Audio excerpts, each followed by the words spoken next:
One more, sir. One more, back. Yes, sir. Solo, por favor.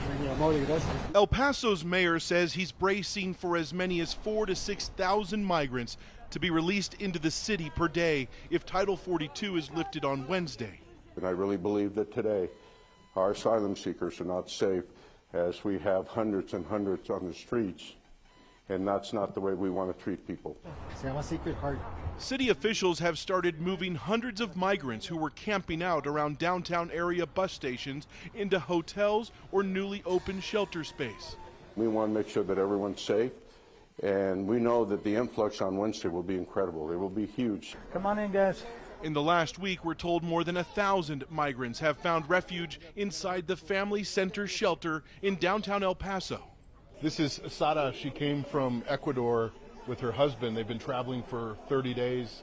She says the journey was brutal. Sara Romero, like almost every migrant we've spoken with, says they were kidnapped and held for days in Mexico until they paid their way out. But they arrive at an uncertain time, and the chance of winning asylum in the U.S. is far from guaranteed. ¿Tienes miedo que te vayan a deportar? Are you worried that you're going to be deported? Claro, sí. He said they're looking for anything. They would like to either request asylum or a humanitarian visa, just something that would let them be able to work and earn some sort of living. Romero is one of the thousands who entered El Paso in the days leading up to the expected end of the public health policy known as Title 42, which allowed U.S. border officials to expel migrants nearly 2.5 million times since 2020. So here on the edge of the Rio Grande in Juarez, Mexico, not everyone is trying to cross over. The people you see kind of standing behind me, they don't want to cross just yet. They're waiting for Title 42 to be lifted because they're worried if they cross now, they will be deported. Some are sleeping under the cover of this car wash, and many are in barren shelters like this one called the Hope Center, where more than 100 people sleep on these floors every night.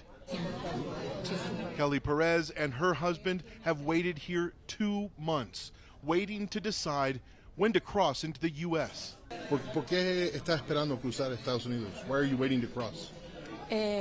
La razón es porque They're waiting to cross because they've heard so many other Venezuelans who have been deported, and they don't want that to happen. So they're waiting for Title 42 to get lifted to see how things play out, and then they'll decide whether or not they're going to try to enter the United States. They call it the El Asylum of the Southwest. But El Paso officials know that spirit of compassion will be put to the test this week. County Judge Ricardo Samaniego says this area has never experienced a moment like this. When and if Title 42 gets lifted on Wednesday, what is it going to look like here? Everybody agrees that it's not sustainable, that there's nothing that we're doing right now that's sustainable. Everything is addressing and reacting to a situation.